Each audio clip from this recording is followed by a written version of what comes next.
Hiring virtual assistants is the single best thing that you can do for your personal brand in your business. In today's episode, I'm breaking down the top secrets that I wish I knew when I hired my first team member. If you're new here, I'm Mark Savant. I'm the owner and founder of Mark Savant Media, social media agency, and I have 7 team members on my team right now. And going back to hiring my first virtual assistant, I had no freaking clue what I was doing.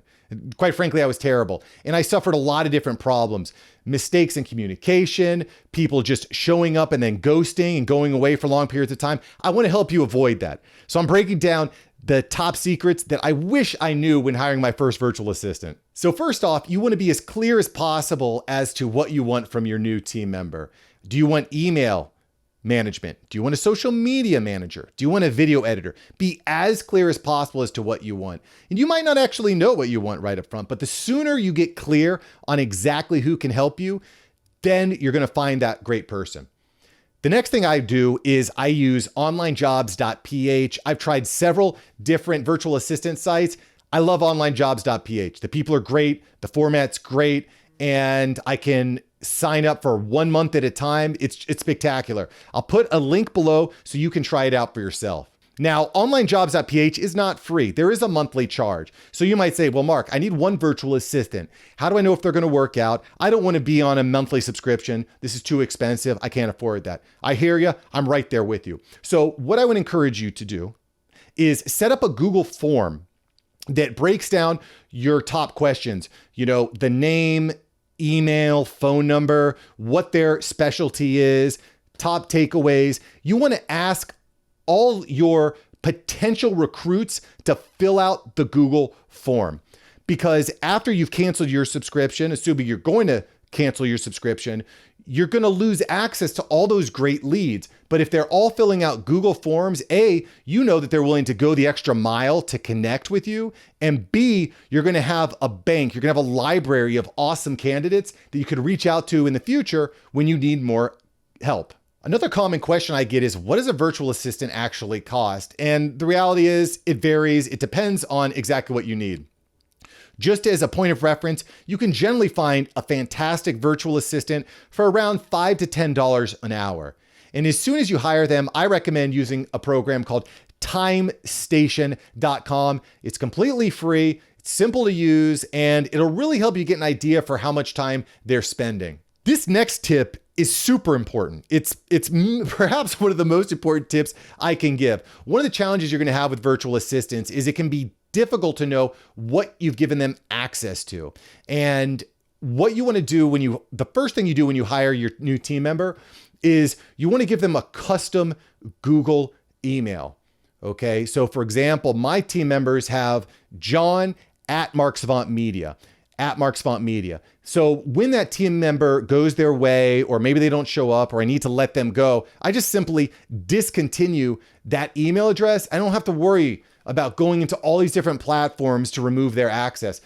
I've removed their email address. It's dead. It's nullified. They're just not gonna be able to get access to anything anymore. So please, it's a little bit of extra cash. It's like an extra $6 a month, but it's completely worth it. I'm telling you, it's gonna change your life. Next, now that they've got their email address set up, you're going to set up an account with LastPass. LastPass is a way that you can share system access without giving all these new team members your password. Don't share your password with people. Didn't you learn anything in grade school? Stop sharing your password. Use a program like LastPass so you can share the access without giving up that sensitive information. By the way, I'm giving away all my best tips for free. If you could do me a favor, just hit that like button and leave a comment below. Just let me know that you're watching and you're enjoying the video. Thanks, I appreciate it.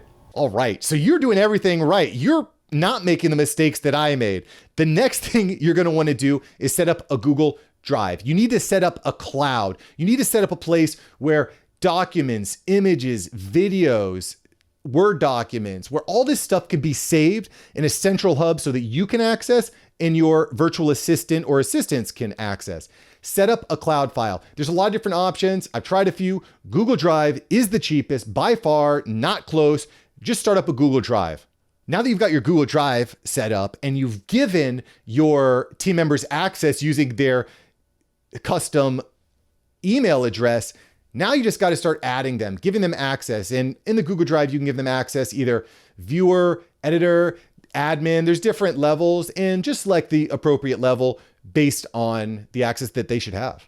Another program that we use at Mark Savant Media to make sure that everyone stays on the same page is a program called Slack. Slack is a great kind of like central hub where everyone can type to one another, share links. You can create subrooms for, let's say I, for example, have a social media room, I have a video editing room, I have a team room, different various rooms. It's basically like a forum specifically for you and your team members. And it's free to get it set up.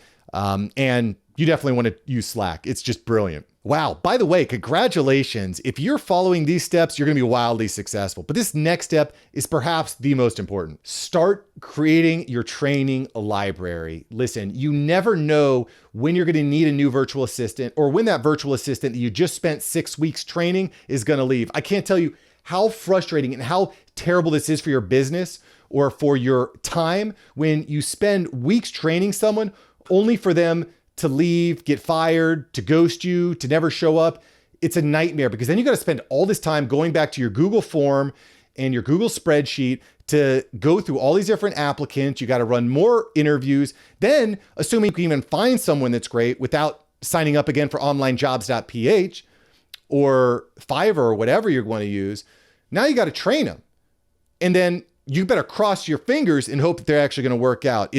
I can't tell you how much time you're going to lose by going through this process. So instead of that, you're going to start creating a library, a Bible of standard operating procedures. And what this is it's going to be a drive. It's going to be a folder in your Google Drive that's specifically dedicated to how you want things done. Now, I like to do not just a verbal PDF style breakdown where I just write down a list of all the different applications. For example, if I was hiring someone to post to Instagram, I'd say, open Instagram, hit the plus sign, upload video, go through the entire step line by line by line. So it's just foolproof. That way, when you bring on your next rep, you can say, hey, here's the SOPs, go to this folder. It tells you exactly how to do everything that you need to be done. But not only do I do that, but I also record video tutorials using a program called OBS.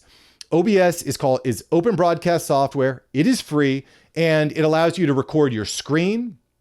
It allows you to record yourself at the same time. It's a really, really great program. It's not that difficult to use, but by setting a standard of how you want things done verbally on paper and then recording a video, you're going to be able to onboard new team members so much more quickly. This is probably the biggest mistake that I made, was not setting up these standard operating procedures sooner. The sooner you start setting up these SOPs, you're going to be able to onboard 10x much faster. It's unbelievable. So definitely start setting up your standard operating procedures today. I know it sounds like a lot of work, and I know you're thinking like, Mark, I'm hiring these people to make my life easier. You got to have the right systems. You got to have the right strategies in place.